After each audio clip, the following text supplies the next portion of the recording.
നമുക്ക് കെമിക്കൽ പ്രോപ്പർട്ടീസാണ് പറയാനുള്ളത്. ആരൈൽ ഹാലൈഡ്സിൻ്റെ കെമിക്കൽ പ്രോപ്പർട്ടീസ്. അതിൽ നമ്മൾ 3 ഹെഡിങ്ങിലാണ് പഠിക്കുക.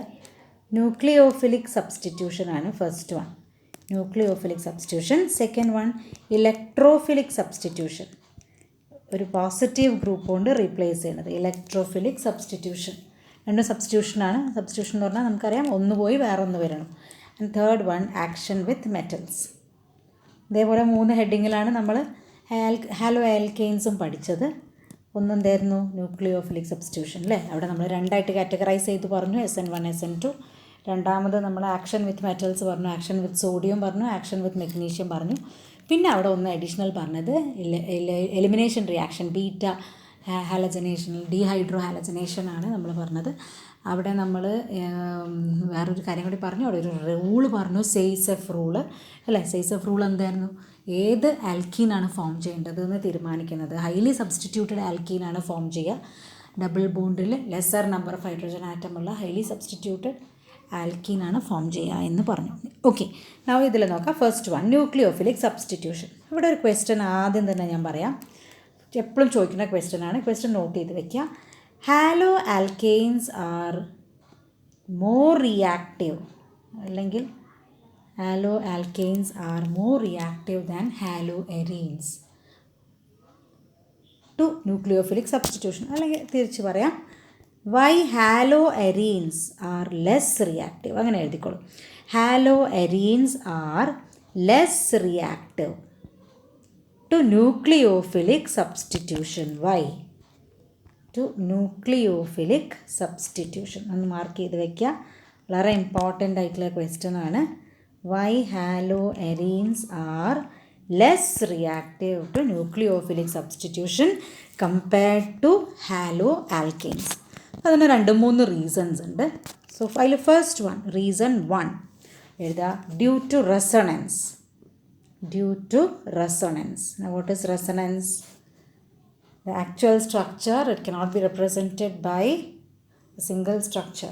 You require more than one Lewis structure to represent a molecule, and the actual structure you call it a resonance hybrid. ആ പ്രോപ്പർട്ടി ഫിനോമിനനാണ് നമ്മൾ റെസൊണൻസ് എന്ന് പറയുന്നത്. ഇനി ഇവിടുത്തെ റെസൊണൻസ് എന്താണ് നിങ്ങൾ കൂടെ വരച്ചോളൂ. ഇതാണ് നമ്മളുടെ ക്ലോറോബെൻസീൻ. ഓക്കെ, അവിടെ 2, 4, 6 ഇലക്ട്രോൺസ് ഉണ്ട്. 7th ഇലക്ട്രോണാണ് ഈ കാർബണായിട്ട് ബോണ്ട് ഫോം ചെയ്തത്. റെസൊണൻസ് ലാസ്റ്റ് ഇയർ പഠിച്ചതാണ്. 2 ഷിഫ്റ്റ് ഓഫ് ഇലക്ട്രോൺസ് നമ്മൾ കാണിക്കുക, വരച്ച് പഠിക്കണം, ഇല്ലെങ്കിൽ ഓർമ്മ ഉണ്ടാവില്ല. ഇലക്ട്രോൺസ് റിങ്ങിലേക്ക് ഇലക്ട്രോൺസ് വരികയാണ്. ഈ കുറേ എഫക്ട്സ് ഒക്കെ പഠിച്ചത് ഓർമ്മയില്ലേ? അപ്പോൾ നമ്മൾ പറഞ്ഞിരുന്നു ഇതൊക്കെ നെക്സ്റ്റ് ഇയർ ആവശ്യമുണ്ടെന്ന് അല്ലേ. അപ്പോൾ ഇവിടെ എന്താ സംഭവിക്കുക, ഫസ്റ്റ് റെസൊണൻസ് സ്ട്രക്ചർ ഞാൻ വരയ്ക്കുകയാണ്. ഈ 2 ബോണ്ടിനും ഒരു വ്യത്യാസവും ഇല്ല അല്ലേ. Here chlorine is present, chlorine is developing A positive charge, electron is coming in between. ഇപ്പോൾ ഇവിടെ ഒരു പാർഷ്യൽ ഡബിൾ ബോണ്ട് ഫോം ചെയ്യും. ഈ ബോണ്ട് ഇവിടെ സ്റ്റേബിൾ അല്ലാത്ത ഈ ബോണ്ട് ഇവിടേക്ക് ഷിഫ്റ്റ് ചെയ്യും. ഇവിടെ ഒരു പോസിറ്റീവ് ചാർജ് ഫോം ചെയ്യും അല്ലേ. ഇവിടെ ഒരു നെഗറ്റീവ് ചാർജ് ഫോം ചെയ്യും, കാരണം ഇലക്ട്രോൺസ് ഇങ്ങോട്ടേക്ക് ഷിഫ്റ്റ് ചെയ്യാണ്. ഒരു നെഗറ്റീവ് ചാർജ് ഫോം ചെയ്യും. ഇനി ഞാൻ അടുത്ത റെസൊണൻസ് സ്ട്രക്ചർ വരയ്ക്കുകയാണ്. ബെൻസീൻ റിങ് വരച്ചു. ഓക്കെ, ഇവിടെയാണ് നമ്മളിനി അടുത്ത ഷിഫ്റ്റ് കാണിക്കുക. ഈ CLന് മാറ്റമൊന്നുമില്ല, ഇവിടെ പോസിറ്റീവ് ചാർജ് ഉണ്ട്, അവിടെ വ്യത്യാസമൊന്നുമില്ല. ഇവിടെ ഒരു പാർഷ്യൽ ഡബിൾ ബോണ്ട് ക്യാരക്ടർ ഉണ്ട്. ഈ ബോണ്ടിന് ഒരു മാറ്റവും ഇല്ല. ഈ ബോണ്ട് ഇതിൻ്റെ തൊട്ടടുത്ത പൊസിഷനിലേക്ക് ഷിഫ്റ്റ് ചെയ്യും. ഓക്കെ, ഇവിടെ ഇലക്ട്രോൺ റിച്ച് ആവുമ്പോൾ ഈ ബോണ്ട് ഇതിൻ്റെ നെക്സ്റ്റ് പൊസിഷനിലേക്ക് ഷിഫ്റ്റ് ചെയ്യും. ആ ഷിഫ്റ്റ് നമ്മൾ ആദ്യത്തെ സ്ട്രക്ചറിലാണ് കാണിക്കുക. അപ്പോൾ ഇവിടെ ഇലക്ട്രോൺ നെഗറ്റീവാണ്, ഇവിടെ ഇലക്ട്രോൺ ഇപ്പോൾ പുതിയൊരു ബോണ്ട് അല്ലേ. ഇവിടെ ഇലക്ട്രോൺ ഡെഫിഷ്യൻ്റ് ആണ്, ഇവിടെ ഇലക്ട്രോൺ റിച്ച് ആണ്. അപ്പോൾ പുതിയൊരു ബോണ്ട് ഇവിടെ ഫോം ചെയ്യും. ഇപ്പോൾ ഈ പൊസിഷൻ നെഗറ്റീവായി. ഇനി നമ്മൾ ഈ സ്ട്രക്ചറിലാണ് അടുത്ത ഷിഫ്റ്റ് കാണിക്കുക. ഇലക്ട്രോൺസ് ഇങ്ങോട്ടേക്ക് ഷിഫ്റ്റ് ചെയ്യുന്നു. അപ്പോൾ അതിൻ്റെ റെസൊണൻസ് സ്ട്രക്ചർ എങ്ങനെയാണ് ഉണ്ടാവുക? ഇത്രയും വരച്ച് കഴിഞ്ഞു. അങ്ങനെയാണെങ്കിൽ ഞാൻ അടുത്ത സ്ട്രക്ചർ കാണിക്കാം. റെസൊണൻസ് സ്ട്രക്ചർ ഡബിൾ ഹെഡഡ് ആരോ ഇട്ടിട്ട് റെസൊണൻസ് കാണിക്കണം. അടുത്ത സ്ട്രക്ചർ എന്ന് പറഞ്ഞാൽ ഇവിടെ ബെൻസീൻ റിങ് ഇരിക്കുന്നു, ഇവിടെ പാർഷ്യൽ ഡബിൾ ബോണ്ട് ക്യാരക്ടർ ഉണ്ട്, ഇവിടെ ക്ലോറിൻ ഉണ്ട്, ഇവിടെ പോസിറ്റീവ് ചാർജ് ഉണ്ട്. ഓക്കെ, ഇപ്പോൾ പുതിയ ബോണ്ട് ഇവിടെ ഫോം ചെയ്തു. അതേപോലെ പുതിയൊരു ബോണ്ട് ഇലക്ട്രോൺ ഷിഫ്റ്റ് ചെയ്യുമ്പോൾ ഇവിടെ നെഗറ്റീവ് ചാർജ് വരും. പുതിയൊരു ബോണ്ട് ഇവിടെ ഫോം ചെയ്യും. ഓക്കെ, ഇനി ഒരു പോസിബിലിറ്റിയും കൂടി ഉണ്ട്. ഏതാണ്? ഈ ഇലക്ട്രോൺ തിരിച്ച് ഇവിടെ നിന്ന് ഇങ്ങോട്ട് തന്നെ പോകണം, ഇവിടെ പുതിയ ബോണ്ട് ഫോം ചെയ്യുക. ലാസ്റ്റ് സ്ട്രക്ചർ എന്ന് പറഞ്ഞാൽ ഒരു ബോണ്ട് ഇവിടെ, ഒരു ബോണ്ട് ഇവിടെ, ഒരു ബോണ്ട് ഇവിടെ, ഇവിടെ ക്ലോറിൻ. ഈ ഇലക്ട്രോൺ തിരിച്ചു പോയി. ഇത്രയും സ്ട്രക്ചർ വരയ്ക്കുമ്പോൾ നമുക്ക് മനസ്സിലാവുന്നത് ഓർത്തോ ഈ പൊസിഷൻ, അതുപോലെ വേറൊരു സ്ട്രക്ചറിൽ ഈ പൊസിഷൻ നെഗറ്റീവായി, വേറൊരു സ്ട്രക്ചറിൽ ഈ പൊസിഷൻ നെഗറ്റീവായി. ഈ പൊസിഷൻസിനെയാണ് നമ്മൾ ഇത് രണ്ടുമാണ് നമ്മളുടെ ഓർത്തോ പൊസിഷൻ ആൻഡ് ഇതാണ് para position. Ortho and para position ആണ് ഇപ്പം ഇലക്ട്രോൺ റിച്ച് ആയത്, അല്ലേ? അപ്പോൾ നമുക്ക് പറയാം, ഫസ്റ്റ് റീസൺ നമ്മൾ പറഞ്ഞു, ഇവിടെ ക്ലോറോ ബെൻസീനിൽ റെസൊണൻസ് പോസിബിൾ ആണ്. So due to resonance what will happen? The carbon chlorine bond, അല്ലേ? ഈ bond carbon chlorine bond, carbon halogen bond substitution എന്ന് പറഞ്ഞാൽ ആദ്യം ആ ബോണ്ട് ബ്രേക്ക് ചെയ്യണം. അവിടേക്കാണ് നമുക്ക് പുതിയ ഇൻകമിങ് ഗ്രൂപ്പ് വരേണ്ടത്. So this carbon halogen bond is developing a partial double bond character. So due to that, carbon halogen bond will become very strong compared to a carbon halogen single bond. Carbon halogen double bond is a very strong bond. So what will happen? It becomes very difficult to break that carbon halogen bond. അപ്പോൾ നമ്മൾ answer എഴുതുക എങ്ങനെയാണ്?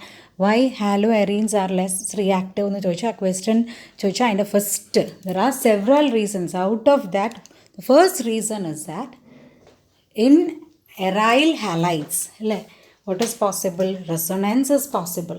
So due to resonance, what will happen? Carbon halogen bond develops a partial double bond character. So it becomes very difficult to break that carbon halogen bond and replace the halogen atom. So that is the first reason. Okay, now coming to second reason.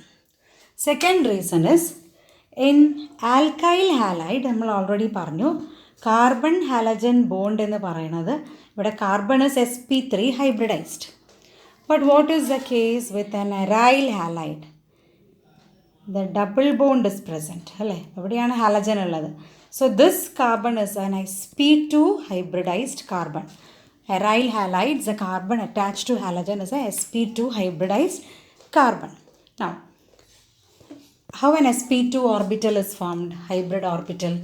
It is formed by the hybridization of 1s orbital and 2p orbitals. Whereas sp3 orbital is formed, hybrid orbital is formed by the hybridization of 1s and 3p orbitals. So in the first case, it is having more p character compared to s. The hybrid orbital is having more p character. But what about an sp2 hybrid orbital? It is having more s character. Okay, in the first case s character is comparatively less, whereas in aryl halide s character is more. Hybrid orbital is having more s character. Now what do you mean by an s character? S character means, s orbital is more penetrating into the nucleus. നമ്മൾ ആദ്യം തുടങ്ങുമ്പോൾ തന്നെ periodic table പഠിക്കുമ്പോൾ penetration effect എന്ന് പറഞ്ഞ് പഠിച്ചത് ഓർമ്മയുണ്ടോ? S is more penetrating p compared to p and d and f, അല്ലേ? ഏറ്റവും s greater than p greater than d greater than f എന്നാണ് നമ്മൾ പറഞ്ഞത്. മോർ പെനിട്രേറ്റിംഗ് എന്ന് പറഞ്ഞാൽ അതിൻ്റെ അർത്ഥം ന്യൂക്ലിയസിന് വളരെ ക്ലോസ് ആണ് എസ് എന്നാണ്. ഓക്കെ, അപ്പോൾ എന്ത് സംഭവിക്കും? Electrons will be very tightly held by the nucleus. So carbon atom which is having greater s character will be holding the electrons tightly. Then what will happen? Carbon halogen bondilലുള്ള ഇലക്ട്രോണിനെ carbon നന്നായിട്ട് hold ചെയ്യുന്നതാണ് നമ്മൾ പറയണത്. So it becomes very difficult to break that carbon halogen bond. ഇപ്പോൾ രണ്ട് reason പറഞ്ഞു. First one, due to resonance, carbon halogen bond develops partial double bond character. Second one, carbon in aryl halide is having greater s character, so it becomes very difficult to remove that halogen atom and substitute it with another halogen. Okay, now third reason is aryl halide, it is already electron rich. It is having an electron ring. A benzene ring is there, and this benzene ring contain electrons. These electrons are delocalized electrons. കഴിഞ്ഞ കൊല്ലം പഠിച്ച structure ഓർമ്മിക്കുക, കെക്കുലി സ്ട്രക്ചറൊക്കെ പറഞ്ഞു. So the incoming nucleophile, അല്ലേ? when a nucleophile comes close, a negatively charged nucleophile comes close to that benzene ring, what will happen? There will be repulsion. Okay, so that is also a reason. Electron rich ring will be repelling the incoming nucleophile. So that is also one reason. പക്ഷെ ഇതൊക്കെ ആണെങ്കിലും C വളരെ vigorous conditions എന്ന് പറഞ്ഞാൽ high temperature pressure conditions ആണ്. Vigorous conditions, high temperature high പ്രഷറൊക്കെ കൊടുത്തു കഴിഞ്ഞാൽ നമുക്ക് എന്ത് ചെയ്യാം? നമുക്കവിടെ നമ്മളിപ്പോൾ വളരെ ബുദ്ധിമുട്ടാണ് എന്ന് പറഞ്ഞ nucleophilic substitution, you can bring about a nucleophilic substitution in an aryl halide. അപ്പോൾ അതിന് ഒരു എക്സാമ്പിൾ മാത്രമേ നമുക്ക് പഠിക്കാനുള്ളൂ. nucleophilic substitution, that is a named reaction called Dawes process. Dawes process mark ചെയ്ത് വയ്ക്കുക. Dawes process. Now Dawes process എന്ന് പറഞ്ഞാൽ ഇത് നമ്മളിനി അടുത്ത ചാപ്റ്ററിൽ വീണ്ടും പഠിക്കും. It is treating a chlorobenzene with NaOH. Okay, treating chlorobenzene with NaOH. 623 Kelvin, you have to heat that mixture. 623 Kelvin, you have to apply a pressure 300 atmosphere. Then you will get a sodium salt, ONA. Next step, on acidification, when you add acid, the product formed is a phenol. You have a benzene ring upon which there is an OH group. That is phenol. So, what is Dawes process? Heating chlorobenzene. You are going to convert chlorobenzene to phenol by treating it with NaOH, 623 Kelvin, 300 atmospheres pressure. First you get a sodium derivative of phenol, sodium salt of phenol. That is what we call sodium phenoxide. Okay, so benzene ringinte mele ONA enundavum. Arrow mark. Treat it with acid, H+. ഒറ്റ സ്റ്റെപ്പിൽ തന്നെ നമുക്ക് ആ H+നെയും കൂടി ഇവിടെ എഴുതിയാൽ നേരെ നമുക്ക് ഫിനോൾ എന്നുള്ള പ്രോഡക്റ്റ് എഴുതാം. അത് വളരെ ഇമ്പോർട്ടൻ്റ് ആയിട്ടുള്ള റിയാക്ഷനാണ്, മാർക്ക് ചെയ്ത് വയ്ക്കുക. ഇത്രയും നേരം നമ്മൾ പറഞ്ഞത് ന്യൂക്ലിയോഫിലിക് സബ്സ്റ്റിറ്റ്യൂഷൻ ആണ്. ആദ്യം 3 റീസൺസ് പറഞ്ഞു, why it is difficult to substitute എന്ന് പറഞ്ഞു. എന്നിട്ട് നമ്മൾ പറഞ്ഞു but under vigorous conditions, high temperature and pressure, you can convert chlorobenzene to phenol. That process is called Dawes process.